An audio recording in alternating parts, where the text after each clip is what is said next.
So hello everyone. तो ये है जीएस का एनालिसिस नंबर 12 ऑलिव बोर्ड का। ये है पिछले मॉक का, ये कल वाले का नहीं है जो भी हाल ही में दिया था। ये है 20-21 अप्रैल का आई थिंक। तो जो इंपॉर्टेंट टॉपिक्स हैं, अशोका सतवाहना डायनेस्टी, सुभाष चंद्र बोस के लिए, प्रेसिडेंट के आर्टिकल्स, साउंड और ब्रेन, तो इसको डिटेल में किया हुआ। वॉरेन हेस्टिंग रिवीजन है, इस पर भी क्वेश्चन रिपीट हो गया था ना। तो सबसे पहले तो स्टार्टिंग में वन लाइनर होते हैं, तो पहले इनको कवर कर लेते हैं। एंड फिर से रिमाइंडर कि जस्ट एक क्विक रिवीजन है, ये कोई एक्सप्लेनेशन नहीं होगा किसी चीज़ का भी, जैसे रात याद करने के पर्पज़ से है। तो बिना किसी देर के स्टार्ट करते हैं। तो सबसे पहले कि FIDE world cup chess championship 2023 वाली किसने जीती? तो मैग्नस कार्लसन। मैंने इसको प्रज्ञानंदा को लगा दिया था आंसर, तो गलत हो गया था। बट मोस्ट प्रोबेबली बड़ी बड़ी जो चैंपियनशिप होती है उसमें मैग्नस कार्लसन ही आंसर होता है। उसका Tata literature life time achievement award 2023 वाला किसको मिला है? तो ये मिला है अंबाई को।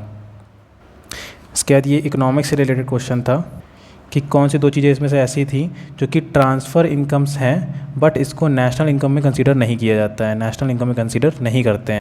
तो जो आंसर था वो तो चैरिटीज़ और इनकम फ्रॉम लॉटरीज़ था। यार मेरा आंसर तो सही हो गया था, बट इसका एग्जैक्ट लॉजिक तो भी मुझे क्लियर नहीं है, तो इसको आप चाहे तो कमेंट करके बता सकते हैं। एंड दूसरा एक क्वेश्चन कि नेशनल इनकम, मैंने पिछले बार में बताया था ना कि जीडीपी एनएनपी का यूज़ करके, तो ये क्वेश्चन है कि नेशनल इनकम एनएनपी और जीएनपी का यूज़ करके आपको बताना। जीएनपी से नेशनल इनकम कैसे बनाएंगे? मैंने शॉर्टकट तो बोल दिया कि जीएनपी से एनएनपी बनाना है, बट कैसे बनाना है वो बताना है। क्या घटेगा या क्या जुड़ेगा? तो नेशनल इनकम क्या होती है वो बतानी है। उसके बाद अनसर्टेनिटी प्रिंसिपल, तो ये किसने दिया है? तो ये वर्नर हेजनबर्ग ने दिया है। वर्नर हेजनबर्ग क्या है कि पोजीशन और मोमेंटम का जो पार्टिकल होता है एक साथ कभी भी डिटरमाइन नहीं किए जा सकते हैं। मतलब किसी भी पार्टिकल की जो पोजीशन और उसका जो मोमेंटम है एक साथ प्रिसाइसली डिटरमाइन नहीं करे जा सकते, पोजीशन और momentum. 24th Asian archery championship 2025 वाली कहाँ होनी है? तो ये बांग्लादेश में होनी है। मैंने भूटान लगा दिया था क्योंकि भूटान का जो नेशनल गेम है वो आर्चरी है, इस वजह से लगा दिया था, ऑप्शन में था। और जो 23 वाला हुआ था वो हुआ था बैंकॉक में। ये तो पुराना हो गया बट लेटेस्ट ये क्वेश्चन याद करना पड़ेगा। तो जो 24वां हो रहा है 2025 में, 24वां हो रहा है, बांग्लादेश में होगा। इसके बाद एक ये था कि प्रमोटिंग मिलेट्स एंड डाइट्स, मतलब जो मिलेट हमारी 2023 की थीम थी ना, तो उस पर्पज़ से था। लेकिन मेन क्वेश्चन ये था कि ट्रेडिशनल मिलेट्स इंडिया में कितने प्रोड्यूस करे जा रहे हैं? तो वो 9 प्रोड्यूस करे जा रहे हैं। तो क्वेश्चन मेनली इतना ही है केवल कि मिलेट्स इंडिया में कितने तरीके के प्रोड्यूस करे जाते हैं? तो 9 तरीके के। उसके देखिए टी के ऊपर है कि मतलब किसी फसल के बारे में डिटेल बता देते हैं, उससे सीधे सीधे फसल का नाम पूछते हैं कि टी एक तरीके की एवरग्रीन क्रॉप है एक तरीके से। ये जल्दी जल्दी उगती है किसमें? लाइट शेड में, ग्रोज फास्टर। इसको हाई रेनफॉल चाहिए, बट ये ज़्यादा जो मतलब पानी जो जमा हो जाता है उसको ये इकट्ठा नहीं रख सकती है, उससे ख़राब हो जाएगी। तो root cannot tolerate waterlogging, तो इसका आंसर टी था। तो ये वन लाइनर वाले इतने ही थे। उसका थोड़ा सा डिटेल में अब चलते हैं। सबसे पहले उड़ीसा का एक डांस आया था बाड़ा ओशा। तो ये किस स्टेट का डांस है? तो ये उड़ीसा का है। तो इसको याद करने के तो ये ओशा से ही ओडिशा निकल रहा है, मतलब ओडिशा की स्पेलिंग इसी से निकले ना, ओशा। तो और भी जो डांस है वो मैंने लिख दिए हैं। दाल खाई, गोटीपुआ, बाग नाच, दाल खाई, गोटीपुआ, बाग नाच, रनप्पा और दसकठिया। दाल खाई से एक याद आ गया था सर का भी, दाल खाई नुआ खाई। तो एक नुआ खाई मैं लिखना भूल गया, तो नुआ खाई फेस्टिवल भी उड़ीसा का है। इसके बाद सिडबी ने एक एमएसएमई इकोनॉमिक्स एक्टिविटी इंडेक्स को लॉन्च किया है। तो इस इकोनॉमिक्स इंडेक्स का क्या नाम है? इसका नाम है संपूर्ण। तो एक तो ये क्वेश्चन हो गया, संपूर्ण आपको याद करना है कि सिडबी ने क्या लॉन्च किया? संपूर्ण लॉन्च किया है। और दूसरा कि सिडबी का गठन कब हुआ? तो 1990 में। इससे पिछले मॉक में बाकी 3 मैंने लिखे थे, तो उनको फिर से रिवाइज कर लेते हैं। सेबी का पिछले क्वेश्चन में थोड़ी सी मिस्टेक तो नहीं, वो भी सही था बट आधा सही था, तो उसको मैंने पूरा करेक्ट कर दिया है। एक तो फुल फॉर्म लिखा है securities and exchange board of India. 1988 में ये बना था, बट 1992 में एक स्टैट्यूटरी बॉडी बन गया था, मतलब कि इसका गठन पार्लियामेंट के किसी एक्ट के द्वारा हो गया है। उसके बाद NABARD, national bank for agriculture and rural development, 12 जुलाई 1982 को नाबार्ड का गठन हुआ। 1982 में नाबार्ड, 1990 में सिडबी, 1988 में सेबी और आरआरबी का गठन सबसे पहले 1975 रीजनल रूरल बैंक। और सबसे पहला प्रथम बैंक कौन सा था? प्रथम ही बैंक था 1975 में। 1976 में एक्ट भी आया था इसके ऊपर। उसके बाद पीरियोडिक टेबल की जो प्रॉपर्टीज़ होती हैं उसमें जो क्वेश्चन आया था, एक को आया था क्वेश्चन, तो याद नहीं है मुझे। एटॉमिक साइज़, इलेक्ट्रिकल पॉजिटिविटी, खाली 2 चीज़ याद करनी, बाकी सारी मेंटेन इसी से हो जाएंगी। एटॉमिक साइज़ ऊपर से नीचे आने पे बढ़ता है। क्यों बढ़ता है? क्योंकि जो पहले में 1 रिंग होती है, दूसरे वाले में 2 रिंग, तीसरे में 3 रिंग, तो रिंग की संख्या बढ़ती जाती है, इस वजह से साइज़ अपने आप बढ़ता रहता है। सिमिलरली एटॉमिक नंबर भी बढ़ता है तो उसकी पॉजिटिविटी भी बढ़ती जाती है, क्योंकि प्रोटॉन की संख्या बढ़ती जाती है। तो सिर्फ इतना याद करना है कि ग्रुप में ऊपर से नीचे आने पे एटॉमिक साइज़ और पॉजिटिविटी बढ़ती है, तो इसका वाइस वर्सा उल्टा हो जाएगा, पीरियड में ये डिक्रीज़ करेगा, इन इधर से इधर चलने में, लेफ़्ट टू राइट चलने में। और बाकी जो बचे आयोनाइजेशन एनर्जी, अगर पॉजिटिविटी बढ़ रही तो निगेटिविटी घटेगी, और एफिनिटी, ये तीनों चीज़ें डिक्रीज़ करती हैं ऊपर से नीचे आने पे। अगर ये ऊपर से नीचे में डिक्रीज़ कर रही हैं तो ये पीरियड में अपने आप इंक्रीज़ करेगी, लेफ्ट से राइट जाने पे ये इंक्रीज़ करेगी। तो केवल मेनली हम लोगों को इतना याद करना है कि एटॉमिक साइज और इलेक्ट्रिकल पॉजिटिविटी ऊपर से नीचे आने पे बढ़ती है। उसके बाद अशोका, तो मैंने सीधे सीधे फैक्ट वाली चीज़ें ही लिखी हैं, ऐसा नहीं कि पूरा डिटेल में पढ़ेंगे। जब कोई मौर्य पूरा कंप्लीट होगा तो मौर्य पूरा रिवाइज कर लेंगे। सबसे पहले अशोका का जो कार्यकाल रहा वो 269 BC से लेकर 232 BC तक रहा, लगभग 30 साल 35 साल तक का। 232 से लेकर 269, होता तो उल्टा है बट मैं बोलता इसको सीधा हूँ, 232 से 269 तक।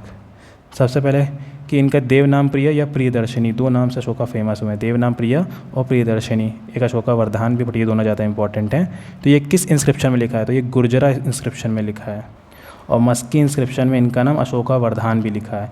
तो ये एक तरीके से इससे एक क्वेश्चन वो होता है कि मस्की और गुर्जरा किससे संबंधित है, तो अशोका से संबंधित। और फोटो पे ज़्यादा ना जाए, फोटो ये AI वाली है।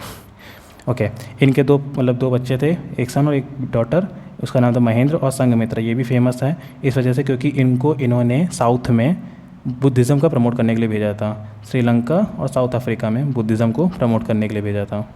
उसके बाद इनके जो इंस्क्रिप्शंस थे उनको डिकोड किसने किया था, उनको डिकोड किया था जेम्स प्रिंसेप। ये भी क्वेश्चन आया हुआ है बट बहुत पहले आया, अभी रिपीट हाल ही में तो नहीं हुआ। 1837 में जेम्स प्रिंसेप ने अशोका के इंस्क्रिप्शंस का डिकोड किया है। और कौन सी भाषा में लिखे गए, तो खरोस्ती और ब्राह्मी भाषा में लिखे गए हैं।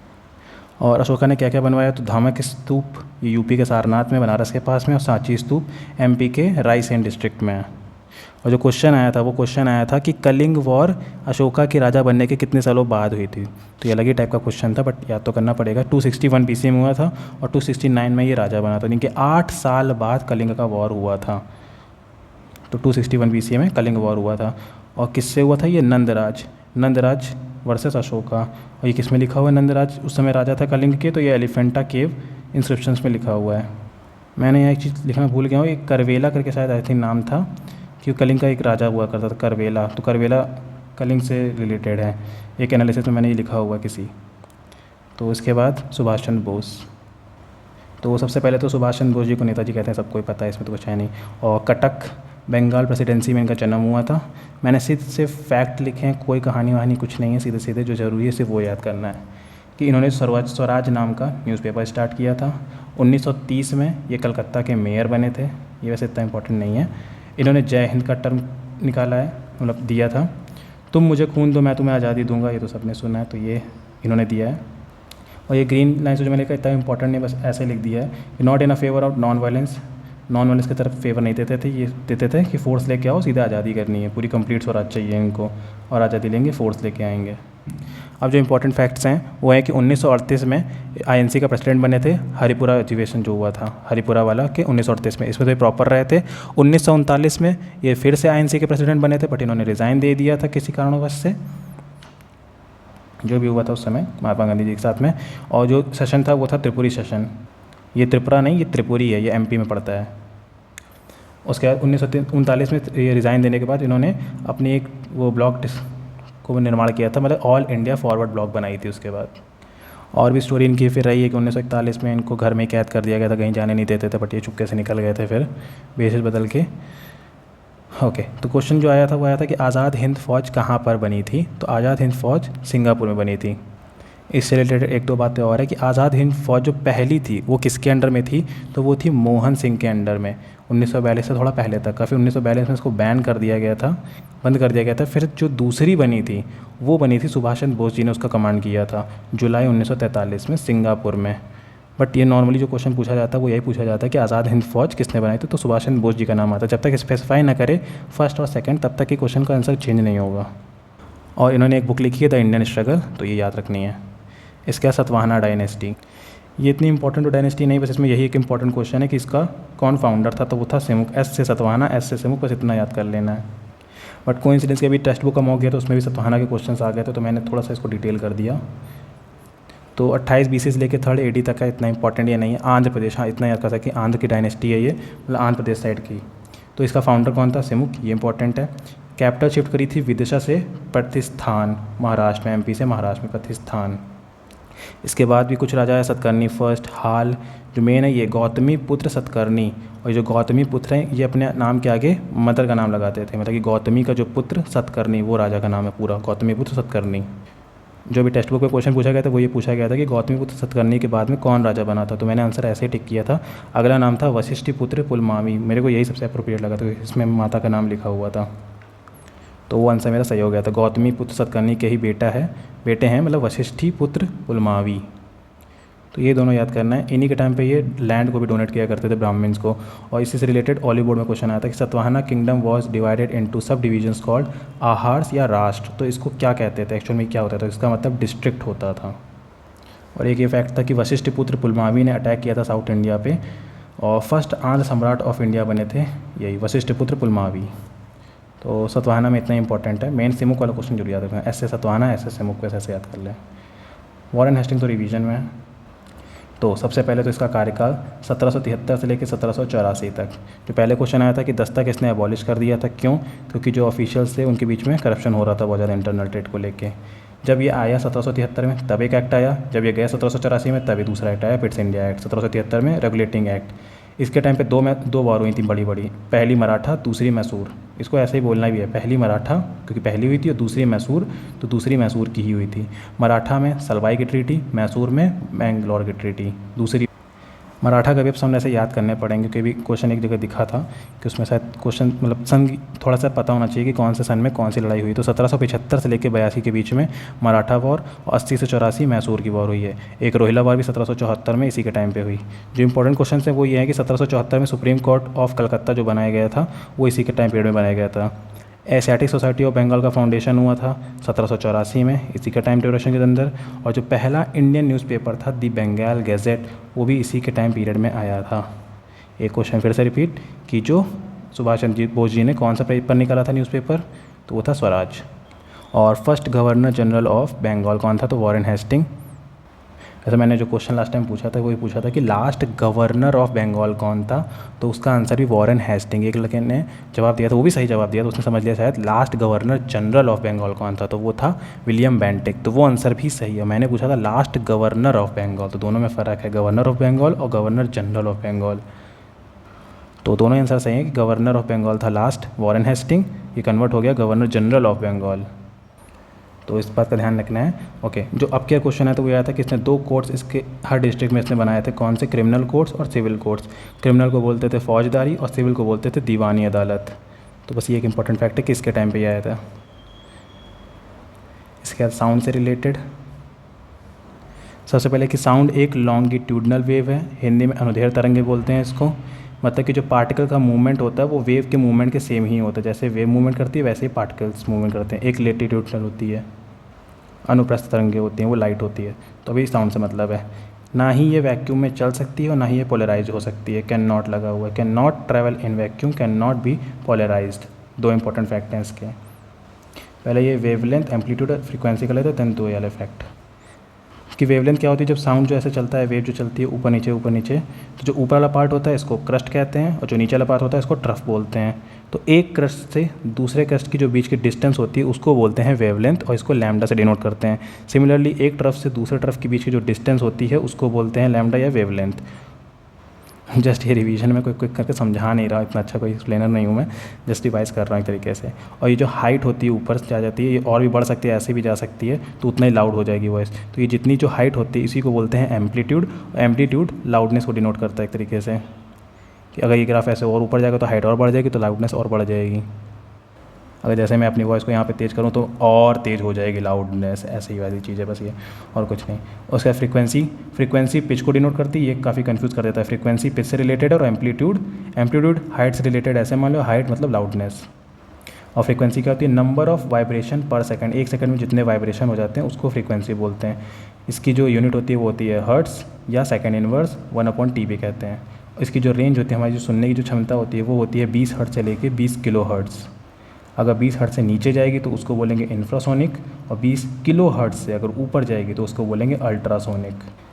और ये 2 चीज़ें और हैं इसमें। रिफ्लेक्शन ऑफ साउंड किसे कहते हैं, एकोस को कहते हैं, और रिपीटेड रिफ्लेक्शन ऑफ साउंड को रिवर्बरेशन कहते हैं। अभी तक मैं भी ये समझता था जो कमरे में बोलते थे उसको इको कहते हैं, बट जब परमार सर ने समझाया था तो समझ में आया था कि इसको रिवर्बरेशन कहते हैं, जो कमरे में आवाज़ गूंजती है। क्योंकि एको के लिए जो मिनिमम डिस्टेंस होनी चाहिए एक तरीके से 17 मीटर, 17 मीटर काफ़ी बड़ा हो जाता है, इतना बड़ा तो नहीं होता डिस्टेंस, ये वहीं पहाड़ों में जाके होते हैं वो एको होता है। बट जो कमरे के अंदर जो गूंजती है आवाज़ रिवर्बरेशन होती है। मेरा भी हॉल अभी खाली तो आवाज़ गूंज रही होगी मेरी थोड़ी सी, तो ये रिवर्बरेशन है। तो साउंड में ये इतना हो गया। हाँ, एक अभी ये भी है साउंड का जो फ़र्क पड़ता है, velocity of sound in air. तो ये होती है 3437 का क्यूब। 343 नंबर इसलिए भी थोड़ा सा मैं याद रखता हूँ, पहला 7 का क्यूब होता है, दूसरा एक तो ये हो गया मीटर पर सेकंड इसकी स्पीड, तीसरा 343 हिंदी ऑफिशियल लैंग्वेज आर्टिकल होता है, और एक और चीज़ है टारगेट स्कोर। इतना रख के चल सकते हैं तो बहुत अच्छा स्कोर आएगा आपका मेंस वाला 343। Okay, velocity of sound air कितनी होती है? 343 मीटर पर सेकंड होती है। टेम्परेचर के घटने पे वेलोसिटी ऑफ साउंड भी घट जाती है, टेम्परेचर के घटने पे वेलोसिटी ऑफ साउंड भी घट जाती है। साउंड की स्पीड सबसे तेज़ जो होती है वो सॉलिड, फिर लिक्विड, फिर गैस में होती है। और जो इसमें पूछा जाता है मतलब मेटल वाली चीज़ों में, तो एलुमिनियम में सबसे ज़्यादा होती है। एलुमिनियम स्टील में डाउट हो जाता है, तो एस से साउंड होता है, एस से स्टील होता है, बट स्टील से भी तेज़ है एलुमिनियम में, देन आयरन। तो साउंड क्लियर हो गया होगा। देन इसके बाद प्रेसिडेंट है, देन ब्रेन है।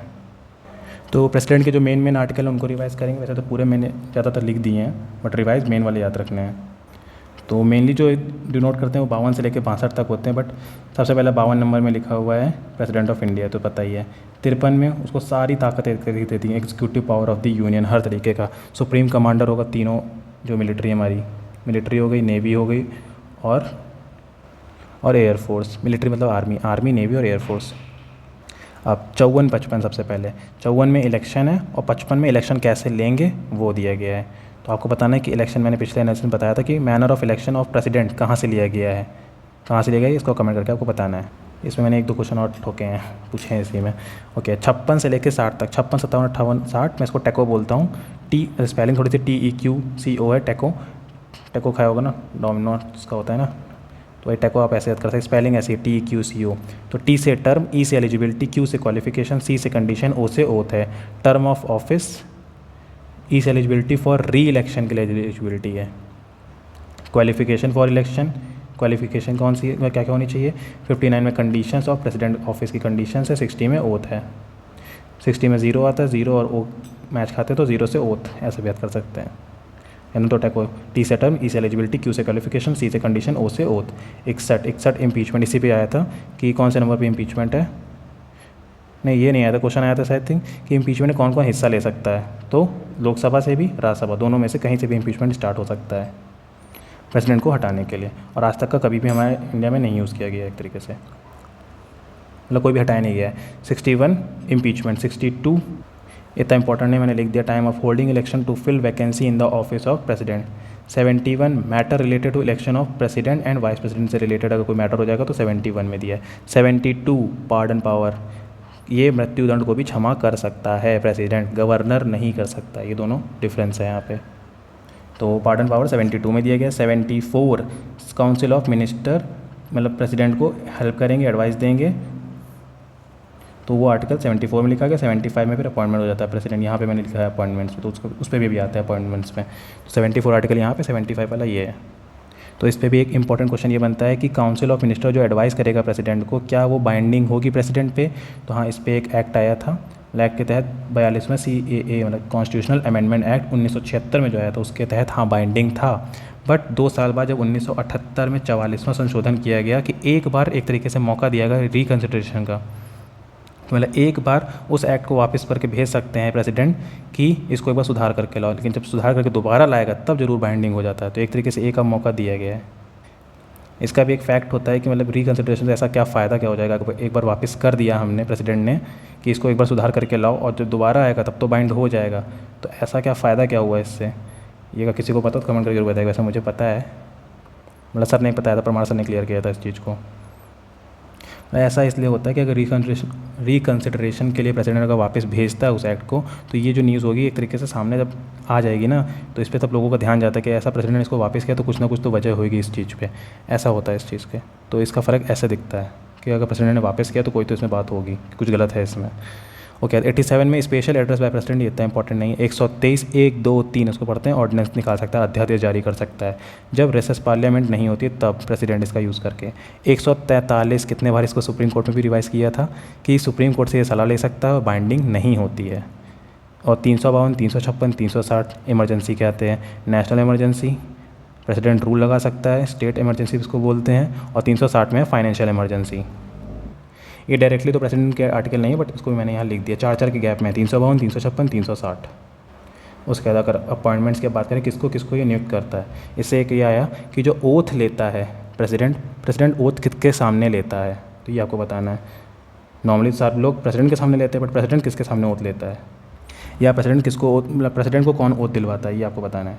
तो 2 क्वेश्चन हो गए, प्रेसिडेंट को कौन ओथ दिलवाता है और manner of election of president कहाँ से लिया गया है। अपॉइंटमेंट्स किसको किसको अपॉइंट करता है, तो पीएम को अपॉइंट करता है, काउंसिल ऑफ मिनिस्टर पीएम की सलाह पे अपॉइंट करता है।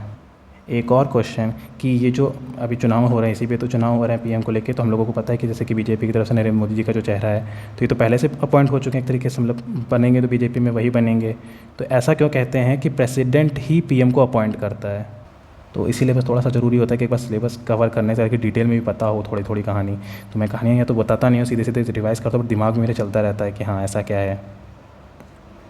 तो अपॉइंट एक तरीके से प्रेसिडेंट ही करता है, बट ये होता है कि पहले से एक चेहरा दिखा दिया जाता है हम लोगों को कि हाँ अगर बीजेपी जीतेगी तो कौन बनेगा चेहरा, मतलब नरेंद्र मोदी जी बनेंगे, ऐसा इसलिए होता है। बट अपॉइंट एक तरीके से प्रेसिडेंट ही करता है। Attorney general of India article 76, इसको भी प्रेसिडेंट अपॉइंट करते हैं, इनको भी। CAG controller and auditor general of India article 148 से लेकर 4 आर्टिकल इनके हैं।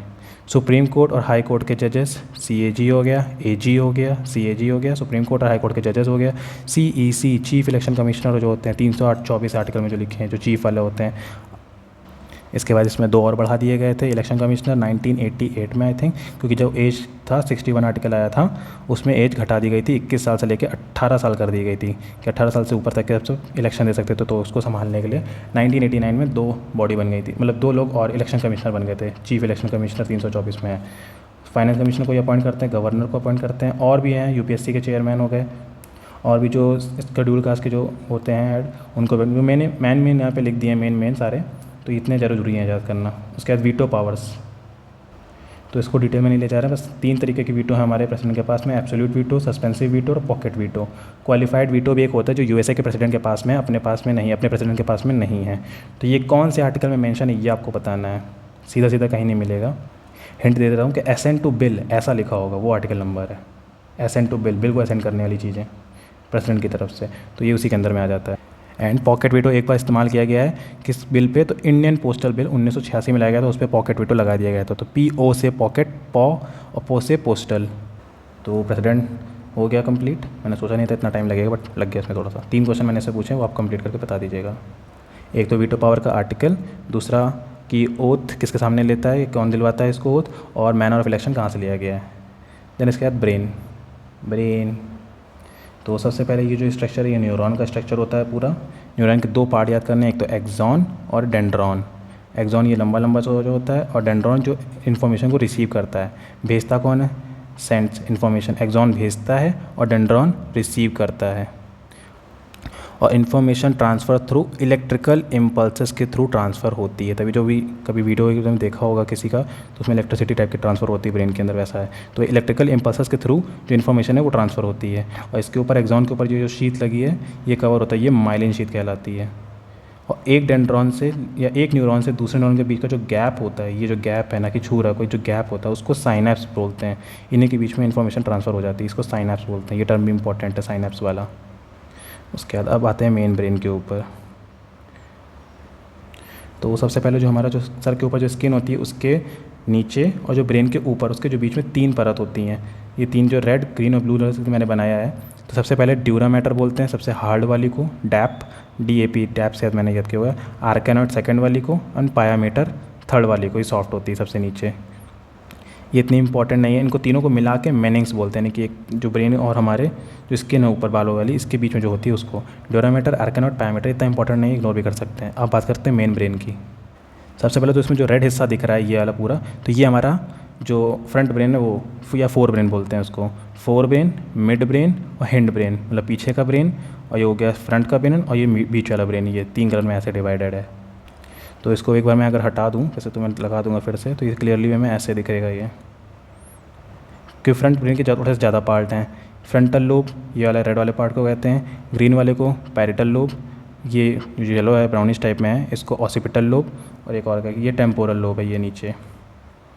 तो इतना डिटेल में नहीं जाना, इसलिए मैंने इसको रेड रखा था पूरा जानने के लिए, खाली इसी में, क्योंकि वो है केवल जो फ्रंट ब्रेन है उसी में। ग्रीन वाला पूरा तरीके से मिड ब्रेन मान सकते हैं, और ये जो ब्लू वाला हो गया ये हो गया हिंड ब्रेन, सेरेबेलम। तो जो मेन जो बात करनी है वो इसमें बात करनी है